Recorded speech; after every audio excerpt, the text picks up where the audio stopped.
So something I get asked quite a lot from, I guess, not novice falconers really, and often people keep Harris hawks because by the facts of life, most novice falconers fly Harris hawks. I think it would be fair to say, is I'm worried about the molt. What do I do with my bird in the molt? How do I get it to molt all of its feathers, and how do I house it?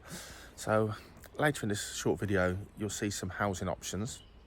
So the big difference is, as I'll discuss later on in the video, is if you molt your bird tethered, maybe putting away at mews at night and bowed out or blocked out, or however you've been tethering your bird, giving it water, sunshine, shade, and so on and so forth, micromanaging its life and looking after it well.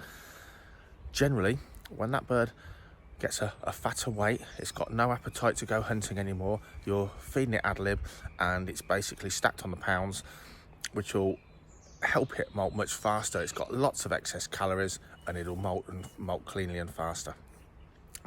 The problem with that is that bird that's been super obedient, super well manned, even to the point of being tame, will most likely start to get much more nervous at a higher weight. It's got no interest in you as a hunting partner at this point because it doesn't know to go hunting. It's got no interest in flying because it doesn't need to go hunting. It's not going to look longingly at the sky thinking I've just spent all winter flying and now I'm not allowed to, because it's flying for a purpose, to fill its tummy, go hunting. If it's a non-hunting bird, flying and then you reward it with food, like when it goes hunting. So once it doesn't need to go hunting because the appetite's not there and food's turning up sort of in bulk every day, it won't care about flying, not a jot, not at all, zero. It's a myth. Birds do not care about flying. Falconry birds, they care about flying as a means to an end, not for fun on a daily basis. So that nervous bird is just going to get more nervous. It might be nervous as you walk past it. You go, oh, goodness me, it's nervous. You know, why is it getting like that? Why is it getting like that? The fact it's getting nervous will cause it to be slightly stressed. No, it's not stressed out. It's not panicking. It's not ruining its life. It doesn't need counselling or tablets. But just the fact it's not relaxing as much as a bird put away in a really quiet aviary, it will molt slower, even though you're feeding it well. It will molt and that's fine, but the best way really is to put your birds in a quiet molting aviary or even a seclusion aviary. Even a Harris's hawk will often be really molt well and be chilled out. We like our Harris hawks for the most part to have a window so they can see comings and goings from a distance, just because they're a social species. Do they need it? They really don't. And Harris hawks actually seem to do exceptionally well on their own in a seclusion pen, certainly through the molt, and they totally relax and chill out. Why do we molt our birds? Because we fly them through the winter months. That's the falconry season. Once it's sort of, for me it's October till March. March onwards, things are courting and breeding. The seasons are completely wrong nowadays. In the northern hemisphere we don't get set 4 seasons. Winter can be mild, spring can be cold and so on, but generally animals still start their breeding in the springtime. So for me that's time to end my falconry, and therefore those birds haven't got a purpose to go hunting because we're just going to feed them lots anyway. And it's naturally when they molt, because in the spring and especially the summer, that's the good times in a temperate part of the world. That's when things are easy to catch. That's when nature's bounty is really abundant, summer into autumn. So therefore, for a bird of prey, all those calories and all that energy its body's got to put into growing a new set of feathers, it makes sense to do that when the going's good and there's plenty of food around. So that's when we mimic nature and we generally molt our birds out. Do you need thyroid or tablets or anything to get your birds molting? No, you don't.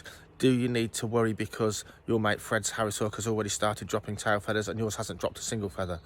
No, you don't. Feed the bird up well. Give it a really relaxed place to live. It hasn't got to do any work. It doesn't need to do any work. It doesn't want to do any work because it's got no appetite, because it's well fed. Leave it be. I'll just tell you some things later in the video. Leave it be. Let it relax. It will molt. Your bird might start molting in February. It might start molting in August. Just let it crack on with it. Do not worry about your bird's molting. It's not an illness. It's nothing to be afraid of. Generally, your second year bird, the bird that's you've had it for a year, now it's going through its first molt, it won't be ready to pick up and train as early as the young bird leaving the nest. you're looking at probably well into September for some of these birds to finish their molt. But you haven't got to spend 6 weeks training it, have you? A couple of weeks. Even though your bird seems nervous now and you don't know why on earth it's got so nervous and slightly timid of you, a couple of weeks remanning and retraining, that bird will be the same and you'll be back to square one. So you'll be out at the start of October, whatever. What happens if you want to start flying and train your bird and a couple of its tail feathers haven't grown all the way down? So if you don't know, the birds grow down in a quill, like a waxy sheath, and the feather's full of blood as it grows, and the blood retracts and the feather dries and it's a finished feather. If you snap a feather, it can be spliced together through imping, or it could, if it's just bent, it can be straightened through the use of a hot water, for instance, on that shaft, as hopefully you already know. But if you break that feather in the blood, not only does it bleed, it's done for, it can't be imped or anything else. So you're probably going to be losing that feather until it molts the next year. So therefore you say, well, how do they not go hunting in the wild then through the summer? They do. Excuse me, never drink enough when I'm here. Yes, they do. But the difference is, of course, most wild birds of prey through the summer have got access to abundance of food, and they will pick the abundant, easy to catch food. So a male goshawk will hunt along the River Wye and catch kingfishers, for instance. That's a fact. And they are a tiny bird that it could probably overpower in 1 foot. You and I ask our male goshawks to catch 3.5-pound rabbits and cock pheasants, which can fight back as well. We operate our falconry birds, because they also feed us, at the higher end of their prey range most of the time. It's not like that, especially in the summer, for these birds of prey. So a goshawk catching even a pigeon is not going to have much of a tussle with that pigeon to the point it's going to cause any feather wear or damage. A goshawk with its tail feathers still growing down in the blood, catching a fully grown rabbit, is highly likely, as it braces itself against the rabbit, to snap one of those feathers that are growing in the blood. We've already discussed what happens there. So that's why, as falconers, we want our birds to fully molt through the summer, and then when they're finished molting in the autumn, take them up, retrain them and man them and get them out. That's why. So if you think about what they do in the wild compared to us, that is the difference. That's why we do what we do. But lots of us fly our birds for pest control. We fly our birds for experience days.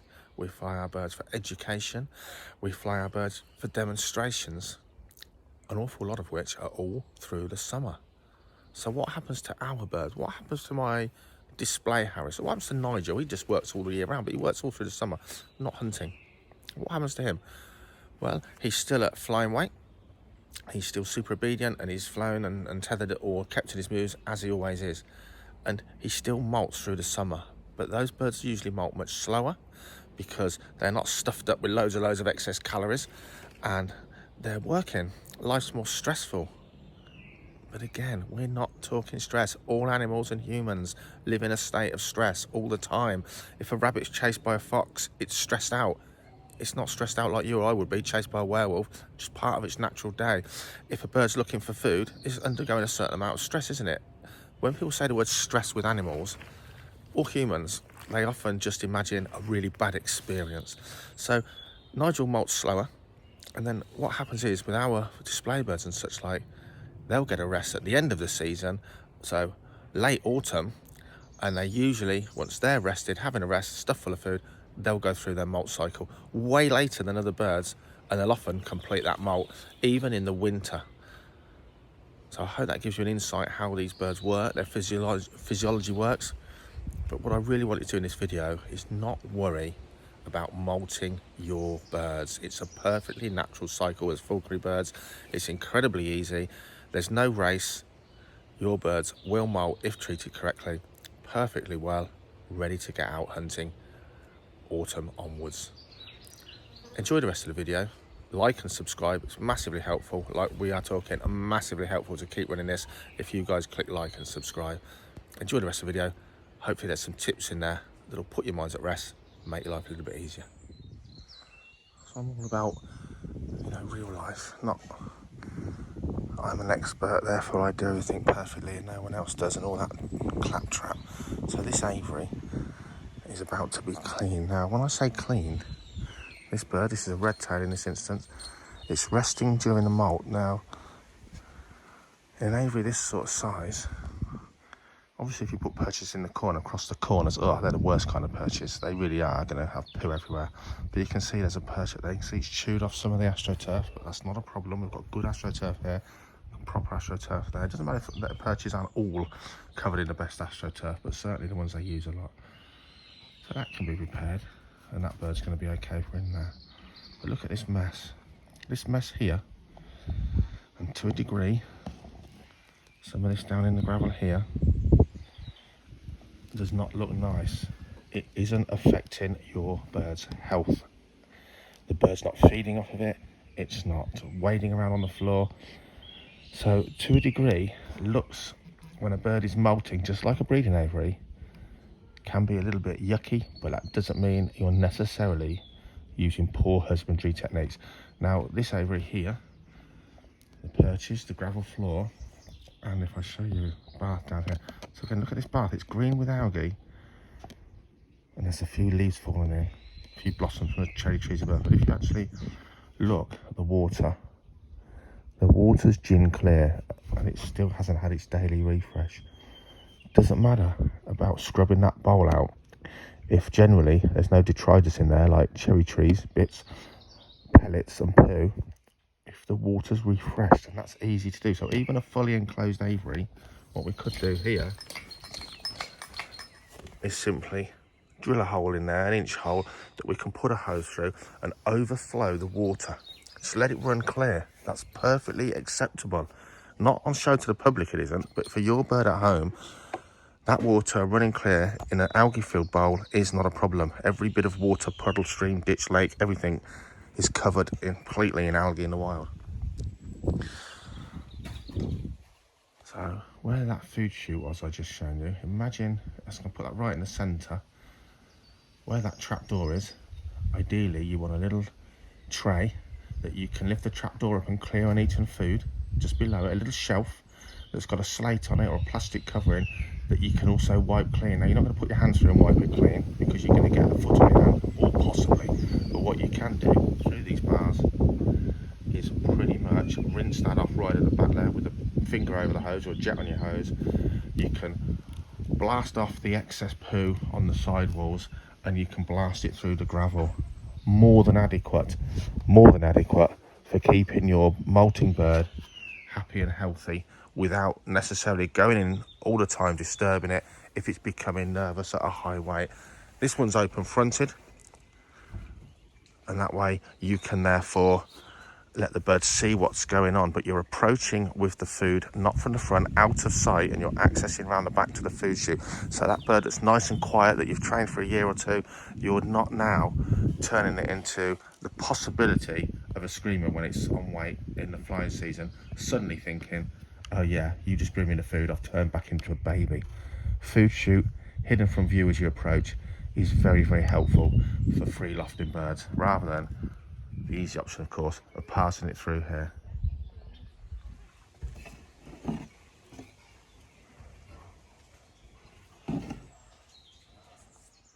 So with these guys here, you can, if you wish to, certainly with harrisauks, more than any of the species I would say, you can get them out of their molting pens, perch them out for the day or for part of the day, or maybe while you go in there and give that a proper deep clean because the bird's not in there bashing around at a higher weight. But even harrisauks, if left alone for a while at a high weight, they'll often get a little bit untractable. They won't want to step on the glove. So you know your bird at a higher weight. If you feel that bird will step up onto the glove while you kit it up and perch it out, while you're doing deep cleaning on their mews or their molting aviary, no harm done. If the bird now doesn't seem to be your friend anymore because it's at a high weight and you're actually making it nervous and bashing around in there, approach it as I've just discussed with the red tail. In fact, your best bet for many species, and the more nervous they are, maybe goshawks and such like, even imprint goshawks, different bird in there than there is in here, harrisawk in there, it's Tom's, which you may remember from some of our videos. It is pretty much the best Harris hawk I've ever seen fly. It is a different Harris hawk to most. It's a wild hacked imprint and it's fully enclosed. So it's got a skylight roof, half covered. It's summer, remember, frosts are gone hopefully now. Skylight roof, and it's completely enclosed walls, a completely seclusion pen. Tom does not want that bird to turn into a screamer, and it does not want to see him giving it food or staff here where it's living through the molt at the Falconry Centre. So food chute here, food tray underneath, and Tom does go in and give this a deep clean once a week, and in the meantime there's a hose run through its bath. So let's go and have a look if we can. Hose connection, just run that water clear. So, not bad at all really, what been done today. So you can see, here he is. And you can see there's poo all at the walls.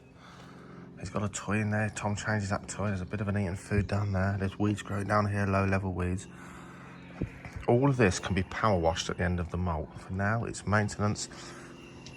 This bird is in a fully seclusion aviary, and this is definitely your best bet for many birds during the molt. Certainly goshawks and things, without a doubt. So this guy here, you might think, oh, he's bored. He's not bored. He's got stuff to see. It's all above him. Even an imprint Harris hawk, he does get nervous because he's at a fat weight and he's not interacting with people every day. And people often say to me, oh, I'm so worried, my Harris hawk is so well manned, I think it loves me. And I just don't want to put that guy away in an aviary. I might molt him tethered. You know, I don't want him not to be my friend. Honestly, believe me 100%, it does not matter how wild or nervous that bird seems to go when he's left alone and he's fattened up. Within a couple of weeks of remanning and retraining, you will have your bird back in exactly the same personality. So why do we often put birds away in seclusion or in a pen, as you've seen, with open fronts, and not handle them every day and maybe do something with them every day, or even molt them tethered? So any legalities aside where you live, you can, of course, if you keep your bird tethered for flying, molt it tethered. Does it care about flying? No, it doesn't. It's an utter myth, an utter myth. Does that bird sit on its block tethered, or rather on its high ring perch tethered, and think, oh my goodness, I so want to fly, I've been flying all winter, now I can't? It doesn't give a damn, because what's changed? It now hasn't got an appetite to go hunting like it would have in the wild. The drive to fly is to hunt and catch food. Because now you've fattened it up, given it a time of complete rest and easiness, food turns up in the morning or whatever, its appetite to hunt isn't there, therefore it has no reason to fly. Most birds do not care about being tethered for the rest of their lives. They wouldn't care if everything's equal. Sunshine, away from the frost, fresh bra, things to see, food turning up first thing in the morning on a plate. They don't have the need to fly. So yes, you can molt a bird tethered, but even a bird like a Harris hawk will molt better, as in faster and a more complete molt, if it's left to chill out in a pen and just fed well. Goshawks, imprints I've had and parent reared, a goshawk that in a seclusion aviary like this would fully molt all of its feathers through the summer, usually will only molt about half to 3/4 of its feathers. Complete lack of any kind of stress. And when we say stress, everyone says the word stress, oh my goodness, the poor thing, stress. Every person, just about every animal in the wild is constantly stressed to a degree. That doesn't mean it's a bad thing, it's just a stress. Am I going to catch food today? Is there a predator? Have I got to do this today? In a seclusion aviary like this, it's so unstressed, it's just sitting around watching the world go by above it or out of a window. It has no concern about going hunting or finding food because it's fed up every day. That the bird molts much faster, or a much cleaner molt, almost all of the time.